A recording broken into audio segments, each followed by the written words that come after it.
అంత ఉంది. నూనె ఎంత ఉంది? కొంచెం ఉంది. మరి ప్రభు ఏంటి అక్కడికి పంపించాడు? ప్రభు ఏంటి అక్కడికి పంపించాడు? ఏంటి అసలు ఉద్దేశం ఏంటి? సమృద్ధి చోట కదా మనం నడిపించాల్సింది.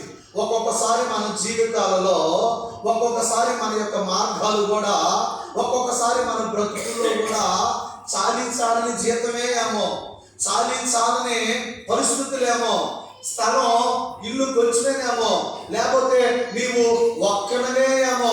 యెషయా గ్రంథంలో వ్రాయబడి ఉంటుంది కదా, వారిలో ఒంటరి అయిన వాడు 10,000 మంది అగును, ఎన్నిక లేని వాడు బలమైన జనమగును. ఆమేన్. మొట్టమొదటిగా నీ యొక్క స్థితి కొంచెమేనేమో, చాలించాలి నీ జీవితాలతో. ఎన్నో సాక్ష్యాలు మనం వెళ్ళలేదా? నిజంగా చెప్పండి, ఇక్కడ కూడి ఉన్నా అంటే చెప్తున్నా, మన జీవితాల్లో మొదట్లో నిజంగా మా జీవితాల వరకు నేను చెప్తున్నా. మీరు మరి నాకు ఎగ్జాక్ట్గా తెలియదు కాబట్టి అందరూ నేను చెప్పలేను. మా జీవితంలో జరిగింది అదే. గుర్రం పాక 3 సంతానం తర్వాత 4 పెట్టినప్పుడు నేను పట్ల ఒకవైపు మా అమ్మ, మా నాన్న, మా 2 అక్కలు, ఒకవైపు గేదెలు, పక్కన జాబు తొట్టే, తిరిగిన ప్లేట్లు అక్కడ వేసి మా అక్కకి మా చిన్నక్కాయని వదిలిపెట్టి కొలకలూరు వంతు దగ్గర నడుచుకుంటా 5 గంటలకు ఉదయం పడుకొని ఫస్ట్ తెనాలి వచ్చే వెంకటకృష్ణపురం గుంటూరు బస్సు ఎక్కి అక్కడ దిగి కలుపులు తీసి నాలుగుకి వెళ్ళి అటన్నిటి చేసి మా అమ్మ నాన్న పోషించారు. మా తాత వాళ్ళు ఇచ్చింది 1 సెంటు. అయితే మా నాన్నగారు 5.5 సెంటు స్థలం సంపాదించడానికి ప్రభుత్వం ఇచ్చేది. హల్లెలూయా. దైవ జనాంగమా, దేవుని ప్రియమైన వారులారా, నిన్ను మొట్టమొదటి ఎలటంతోనే సమృద్ధిలో పడేస్తాడు అనుకోమాక. కొంతమంది చాలా ఊహలు ఉంటాయి. కొంతమందికి అసలు ఇక సేవ స్టార్ట్ చేయలేదు, సేవ కూడా రాలేదు, కారులోనే తిరగాలనుకుంటారు. ఎందుకని? వీడియోలు ఉంటాయి కదా, ఇప్పుడు సోషల్ మీడియాలు ఉంటాయి కదా. ఆ పాస్టర్ గారు ఇట్లా చేస్తుంది, ఈ పాస్టర్ గారు ఎట్లుంటారు, మనం కూడా అట్లా ఉండాలి. ఎంత కష్టపడి ఉంటారో ఆ విషయం నీకు తెలుసా? తెలియదు కదా. ఎప్పుడు సుఖభోగాలకి మన అడుగులు ప్రయత్నాలు వేయకూడదు. ఇస్సాకు క్రమక్రమంగా ఆశీర్వదించబడ్డాడు. హల్లెలూయా. మరి ఏలియా దైవజనుడు కదా, సమృద్ధి ఉన్న ఇంటికి పంపిస్తే చక్కగా ఆ కరువులో ఉండేవాడు కదా. లేకపోతే రాజగృహంలో రాజు ఆజ్ఞాపిస్తే రాజు యాజకుడైన ఏలియాని పోషించేవాడు కదా. కానీ ప్రభు యొక్క మార్గాలు నీ నా మార్గాల్లాగా ఉండవు, నీ నా ఆలోచనలాగా ఉండవు. మన మార్గాలకి ఆయన మార్గాలకి, మన ఆలోచనలకి ఆయన ఆలోచనలకి, భూమికి ఆకాశం ఎంత ఉన్నతంగా ఉందో అంత ఉన్నతంగా ఉన్నాయి. నువ్వు ఆకాశంలోకి వెళ్తా ఉండు, వస్తా ఉండదు, వెళ్తా ఉండు, వెళ్ళి ఏడాదికంత అంతం లేదు. దేవుని ప్రియమైన వాళ్ళారా, ఏలియాని పంపించింది పట్టెడు పిండి గిన్నెలో కొంచెం నూనె ఉన్న విధవరాలి ఇంటికి పంపించాడు. ఎందుకు? పోషించటానికి. ఇదేంటంటే ఎలా పోషించబడతారు? నేను నా కుమారుడు చావకు మునుపు ఇవి చేసుకొని తిందాం అనుకుని కొల్లలు ఏరుకోవడానికి వచ్చానన్న ఇంటికి ఏలియా గారిని పంపించాడంటే నా ప్రభు ఉద్దేశం వేరు, నువ్వు తలంచే తలంపు వేరు. దైవజనుడు ఒక ఉద్దేశం దేవుడు ఆయనకి నడిపిస్తాడు. ఆ నడిపింపు వెనకాల ఆశీర్వాదం దాగి ఉంది. నువ్వు దానిని చూడకుండా నువ్వు దేవుడు ఏంది ఇప్పుడున్న పరిస్థితులు బట్టి చూస్తే నువ్వు ఆ రోజు వరకే తిరుగుతుంటదేమో, సంవత్సరాల ఆశీర్వాదాన్ని నువ్వు అనుభవించలేదేమో. ఒక్కసారి ఆలోచించండి. దూరదృష్టి ఉండాలి. లోతైన ఒక విషయం గురించి ఆలోచించేటప్పుడు పూర్వపురాలు పరిశీలించి, అవును కదా, ఎంతో 4 వైపులుగా ఒక మాట అనేటప్పుడు కూడా అది హాని కలిగిస్తుందా, అది కట్టేదిలాగా ఉంటుందా, అది కూలగొట్టేదిలాగా ఉండిద్దా, హృదయాన్ని నొచ్చుకునేలాగా ఉండిద్దా, లేకపోతే వాళ్ళని బలపరిచేదిలాగా ఉండిద్దా, వాళ్ళని ధైర్యపరిచేదిలాగా ఉండిద్దా, అది ఆలోచించి మనం మాట్లాడాలా.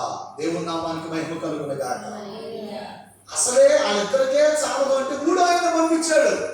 అయితే ఏలియా గారు అంటాడు, అమ్మా పాత్రలో కొంచెం నీళ్లు తీసురా అంటే, నీళ్ళదేముందయ్యా తీసుకొద్దాం నీళ్లు అంటే, చాలా మంది ఏంటో తెలుసా, ఉన్నట్లో ఇస్తూ ఉంటారు కానీ లేని లేదు కదా లేదు కదా లేదు కదా అనుకుంటారు. కానీ ఆ పేద విధవరాలు తన జీవనమంతా తనకు ఉన్నదంతా వేసేసింది. ఆమేన్.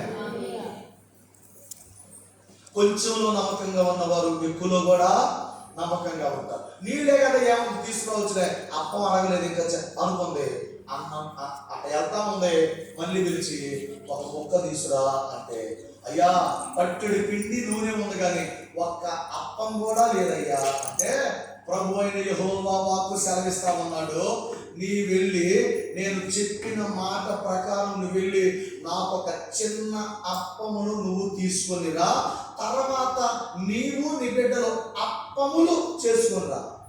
అర్థమైందన్న మాట. వాక్యం చదివేటప్పుడు చాలా చాలా చాలా కాన్సన్ట్రేషన్ వాక్యాన్ని చదువు, అక్కడే నీ హృదయం తృప్తిపరచబడుతుంది. ఆమేన్. అసలు తీసుకురమ్మంది రొట్టె మొక్కనే, తర్వాత అప్పమునే, తర్వాత అప్పము చేసుకోండి అన్నాడు. వాక్యం సెలవిస్తా ఉంది. దేవుని యొక్క దైవజనుడి యొక్క మాటని యెహోవా స్థిరపరుస్తాడు, రూఢిపరుస్తాడు. ఆయన సేవకుల యొక్క మాటని ఆయన రూఢిపరుస్తాడు. 5 రొట్టెలు 2 చేపలే.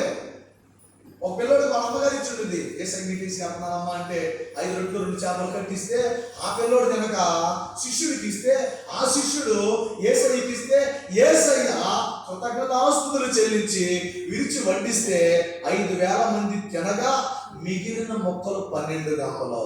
ఆమేన్. హల్లెలూయా. నా దేవుని ప్రియమైన వారా, కొంచెంలో నమ్మకంగా ఉండు, ఎక్కువలో నమ్మకంగా ఉంటావు. నువ్వు దేవుని మాట విను, దైవజనుని మాట ఆలకించు.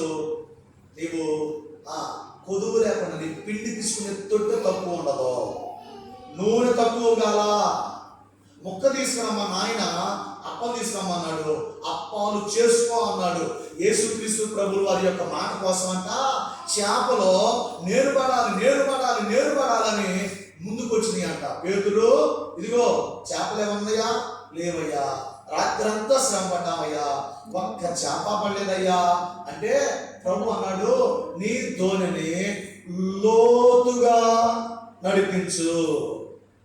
అయ్యా రాత్రంతా పట్టాం, ఒక్క చేప పట్ల, నీ మాట ప్రకారం మేము చేసాం, కానీ నీ మాట ప్రకారం మేము ధోనిని నడిపిస్తున్నాము అని ధోనిని లోతుగా నడిపించినప్పుడు కుడివైపు వేయగానే ఆ వల పిగిలిపోయేంతగా గొప్ప చేపలు పడితే, ఆ ధోని కాక పక్కనున్న వాళ్ళ ధోని కూడా నిండిపోయిందంట ఆ చేపలతో. ఆమేన్.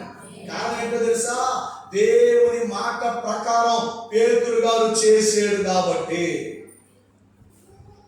ఈ రాత్రి కాల సమయంలో నా దేవుని మాట ప్రకారం కనుక నీవు జీవించగలిగితే, నా దేవుని మాట ప్రకారం నీ భక్తిని కొంచెం లోతుగా నడిపించడానికి నువ్వు ఇష్టపడితే, నా దేవుని మాట ప్రకారం నువ్వు ఎన్ని ప్రయత్నాలు చేసినా, దేవుడు దైవజనుడి నోట ఉంచిన మాట ప్రకారం నీవు గనక లోబడితే, నీవు గనక విధేయత చూపిస్తే, నీ యొక్క ధోని కాదు పక్కన ధోని కూడా నిండి పొర్లిపోతాయి. ఆమేన్. ఆశీర్వాదం కావాలా? లేకపోతే నాకు ఏం అవసరం లేదనుకుంటే వినాల్సిన అవసరం ఏమీ లేదు, దేవుని మాటకు లోబడాల్సిన అవసరం ఏమీ లేదు, లోతుగా భక్తిలో నడవాల్సిన అవసరం కూడా లేదు, నువ్వు ఉపవాసాలు ఉండాల్సిన అవసరము లేదు, నువ్వు ఆ దేవుని సన్నిధికి రావాల్సిన అవసరము లేదు. ఒకవేళ ఎంత చెప్పినా నాకు ఆశీర్వాదాలు అవసరం లేదు, నా బిడ్డలకు ఆశీర్వాదాలు అవసరం లేదు, మా ఇంట్లో సమాధానం అవసరం లేదు, నాకు ఆరోగ్యం అవసరం లేదు, నాకు పరిశుద్ధాత్మత నింపబడాలన్న అవసరం అంతకంటే లేదు, నేను బ్రతికున్నంత కాలం సౌఖ్యంగా ఉంటే చాలు, పరలోక